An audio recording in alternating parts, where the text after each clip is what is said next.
Yo everyone, Alex Mathers here. Thank you for tuning in to another video with me today. Now today is going to be a fast-paced one. I know that you guys are trying to save time, that's why you're here. Today we're talking about the 10 time-saving strategies we can all incorporate into our days to speed things up, to get more of a sense of urgency in our life, to cram more of that juicy stuff into the day, to be more efficient, to be more productive, to get more done, and ultimately to get that unfair advantage over our competition and smoke our competition. Now, let's get into it. The first time-saving strategy is to timetable your day. Now, think back to how it was at high school and school. We had these very formulated, strict timetables that would divide up lessons and gym time and whatever else, sports, through the day. So you'd have this timetable laid out, and you can do exactly the same thing in your life. You can actually make each of your days timetable. This is particularly appropriate to people who work for themselves, but this applies to anyone in any context. Timetable your setup so that you arrange different types of tasks in various time blocks that start and end at specific times. Ever since I started doing this, I have turned around my ability to control time, to be on top of my time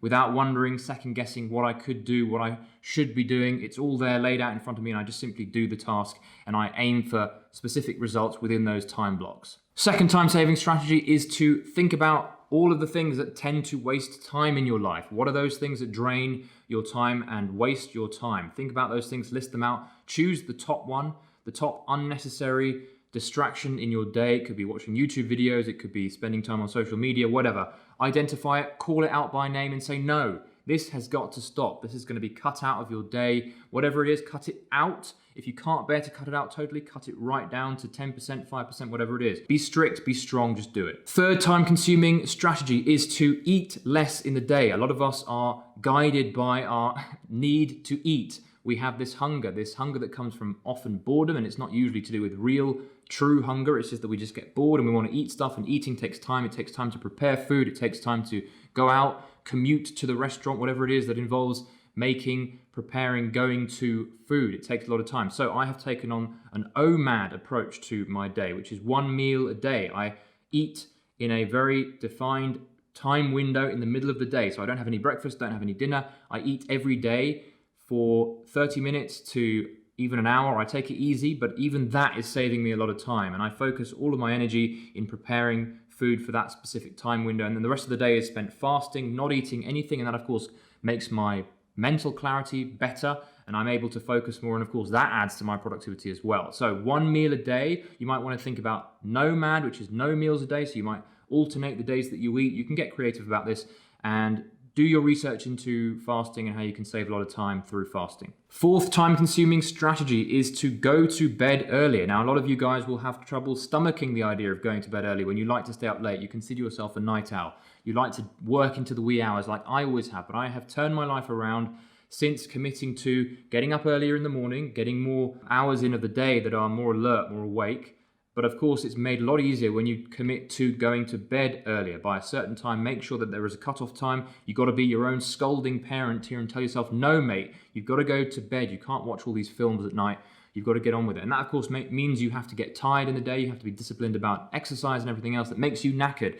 And you're going to be more productive this way. You'll have more done. You'll have more of a sense of a responsibility in your life. And it all helps in many ways save time. So go to bed early, go to bed by a certain time, make sure that you're tired for that, and you'll save tons of time in the day. Fifth time-saving strategy is to think in terms of 15-minute blocks. Can you imagine that? Imagine splitting your day down into 15-minute blocks. This goes beyond the timetabling strategy mentioned earlier. You are still using the timetable, but you are breaking those time blocks into individual 15-minute blocks. You might want to get yourself a Pomodoro timer to time yourself for 15-minute chunks at a time. This gets your brain really focused, really honed into the task at hand. There's no time for pissing about, for thinking about other things you could be doing. You're right in on that particular task, and it makes it a hell of a lot easier because you've got one thing at a time in front of you. You don't have to be distracted. You have a little challenge in front of you every time, so you're kind of gamifying the day, and you are able to really take control of your day this way in such a more profound way than allowing the day to control you, allowing yourself to wander through the day and just sort of see what happens and see what unfolds in the day. You are at the mercy of your day in that way, and you will lose time. You'll be extremely inefficient. So 15-minute blocks. Think in terms of 15-minute blocks. Get in control of your day, and that starts with seeing your day split up into tiny little chunks that you can absolutely dominate. Sixth time-saving strategy is to write down your goals every day, every morning ideally, and every evening. It only needs to take 10 minutes. Give yourself time to be a child again, to enjoy the process of writing down your visions, your goals, your plans for the future. Get excited about that whole process. Get clear, get totally clear about where you're moving, what your direction is in life, and you are going to start moving with a sense of purpose. That is going to help with productivity. That is going to help you get more discerning about what things you cut out in your life. You're going to have much more clarity, much more of a sense of energy that comes out of all of that. So make sure that you write down your goals every day. Physically write them down. That is going to give you that constant reminder, and it's almost unreasonable for many people to consider the idea of even writing down their goals once a year, let alone twice a day. But once you do that, there's this ridiculousness that surrounds constantly reminding yourself of your goals, and you'll have that extra clarity that's going to create more efficiency in the day. It's going to make you aware of what is important to focus on every day, what matters. Okay, time-saving strategy number 7. This ties closely to the previous one, which was to write down your goals every day and to get totally clear about your purpose, your direction.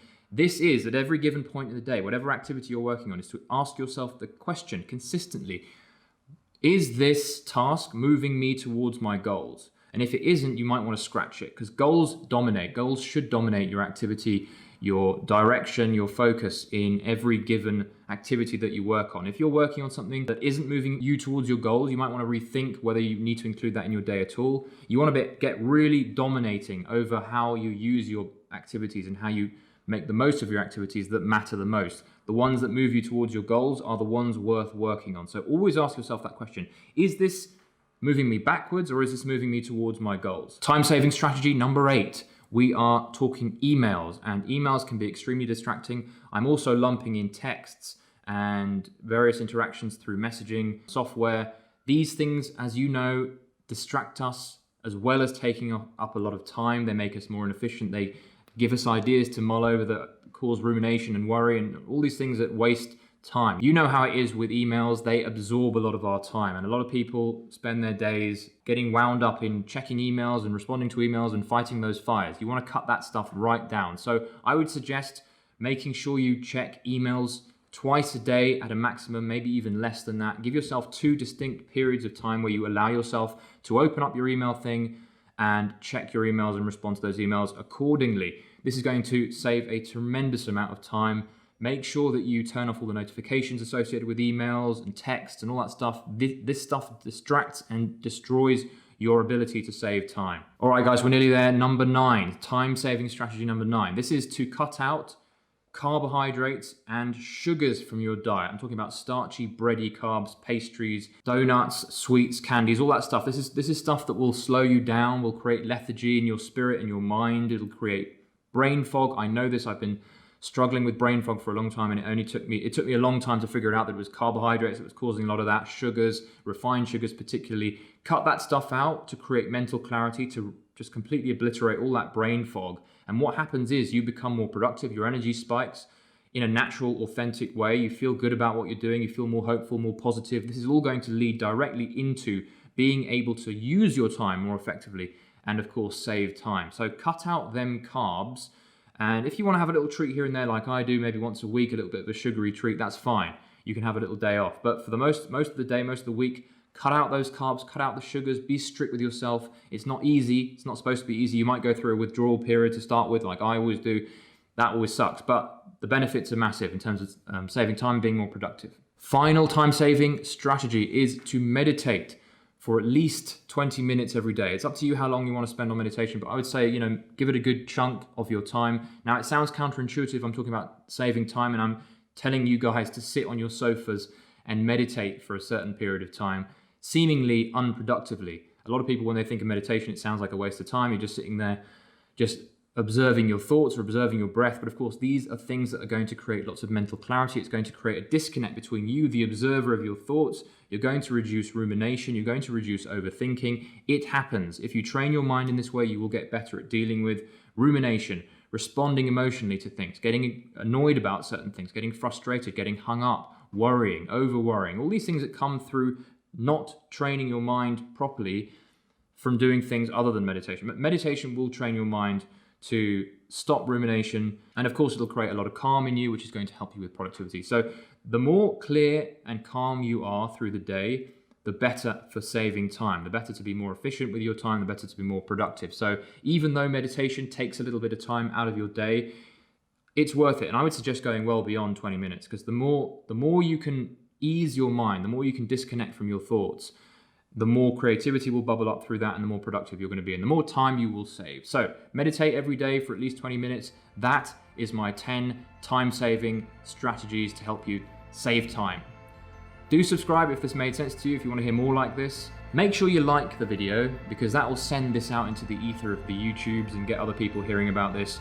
And I will see you in the next video.